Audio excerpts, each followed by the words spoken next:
Attorney Cotty, ma'am, of course, I'm sure you've seen the headlines.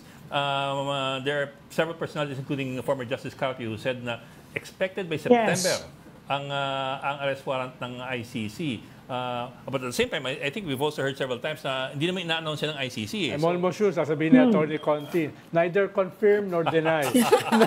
Huwag mo na Hindi, lilinawin ko na lang, Attorney. Because you were telling us these are completely confidential. Ang mangyayari ba dyan, tayong mga Pilipino, malalaman na lang natin, ay, inaresto na pala si ganito, si ganon. Ganun Posible siya, po. no? Posibleng ganon. We will not get any alert na, uy, parating na yung Interpol. I think we're expecting Interpol. Walang magsasabi, I'm sure the Philippine government, kung tutulong sa Interpol, hindi rin natin malalaman agad-agad until may mangyari na. Ganon ang inaasahan natin. Posible, at yun yung parang pinaka-effective na nangyari na dun sa mga nakaraang mga investigations. In some instances, in African situations, may gano'n na lang, na sinabi na lang na in custody na, nasa Hague na yung akusado. And it's effective in the sense that they can proceed with trial. Hindi na yung may announcement, etc. Tapos hindi natuloy.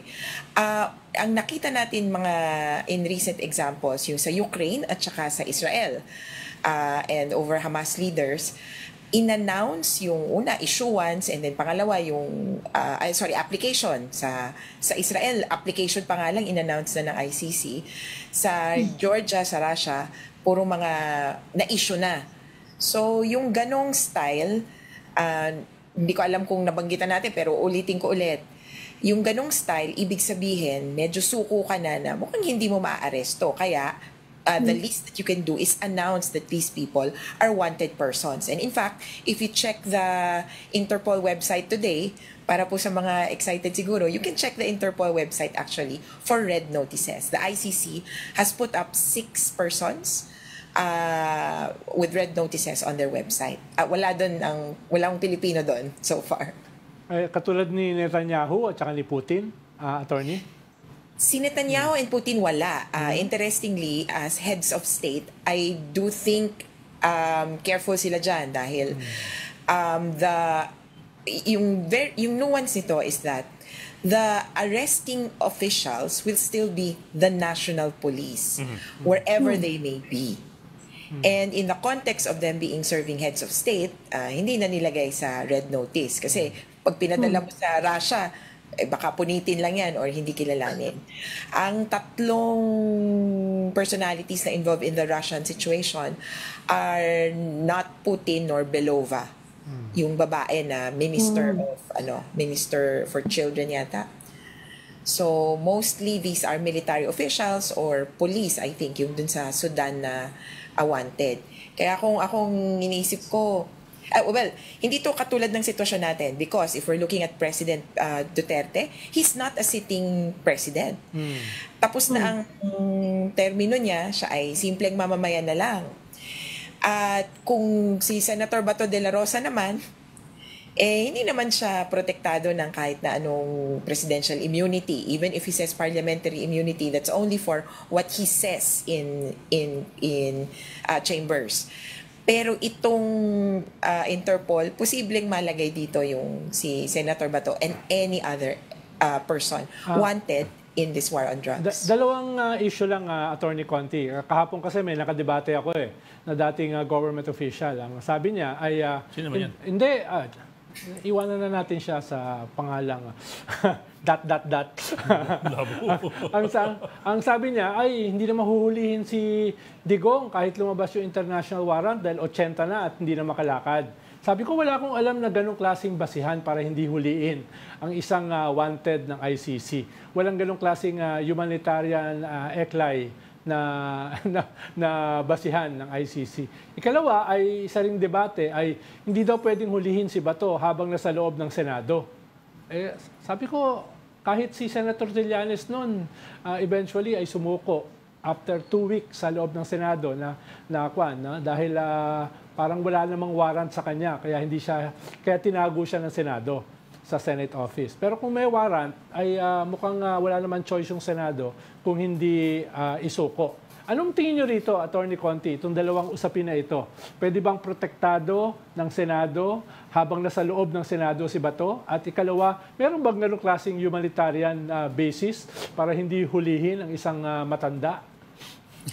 Unahin ko na yung humanitarian basis. Hindi yun, yung edad ay hindi basehan para to go lightly on someone.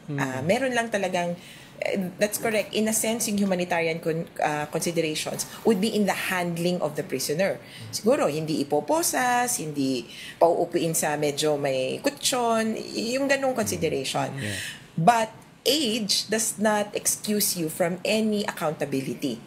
At kahit sabihin na nating matandang-matanda ka na, ay ihaharap ka pa rin sa korte. Ito naman, sa korte ka pa lang naman ihaharap, hindi ka pa naman doon sa, baga, sa penalty, sa pagkulong. Posibleng doon sa pagkulong magkaroon pa ng consideration.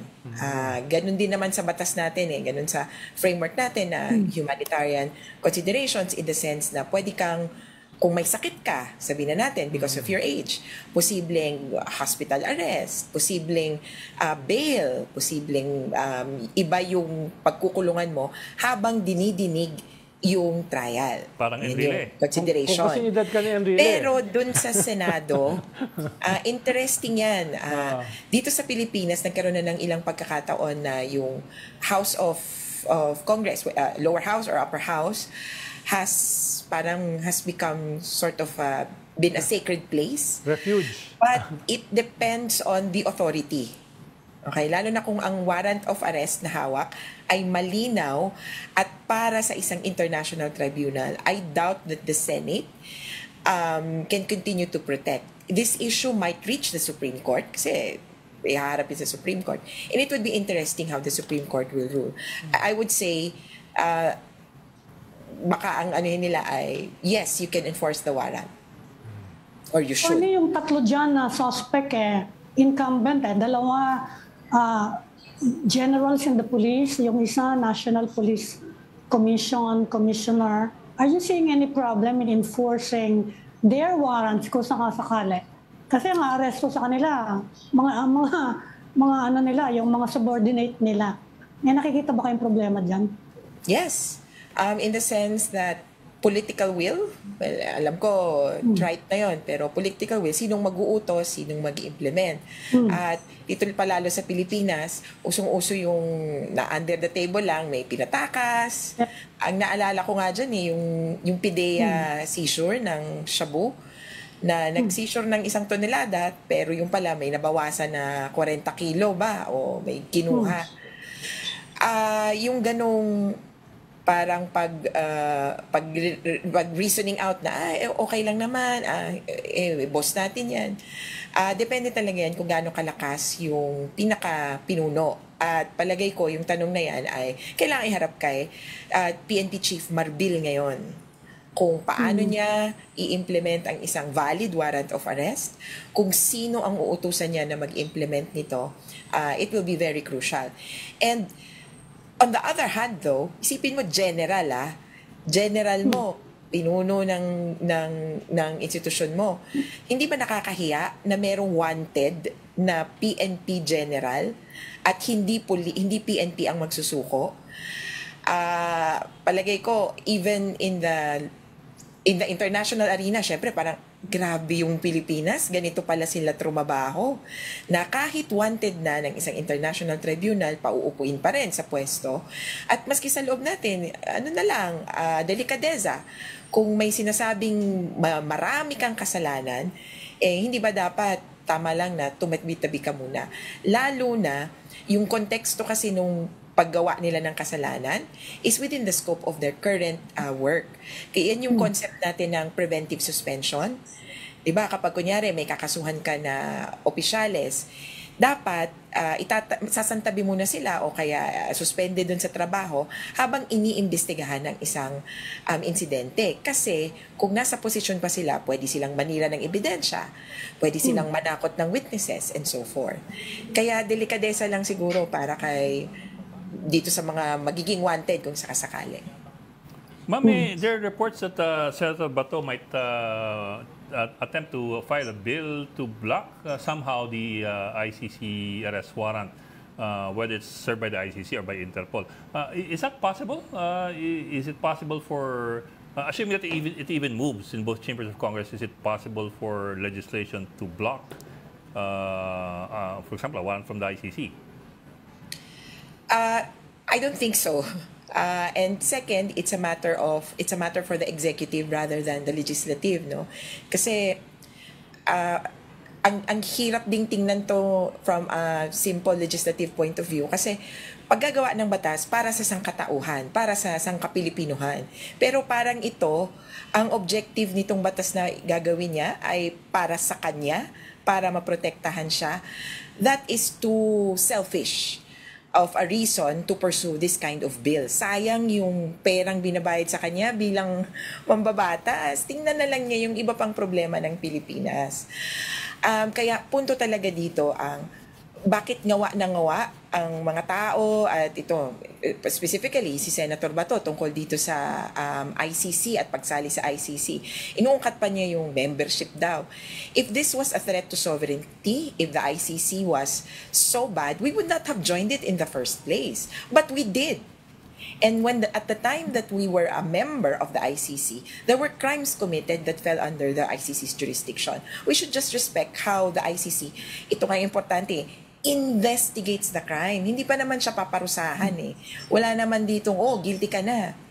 Iimbestigahan pa lang. And I would welcome more than anything for Senator Bato, first, to acknowledge that there were human rights violations, and second, to agree that there should be an investigation into the killings at least.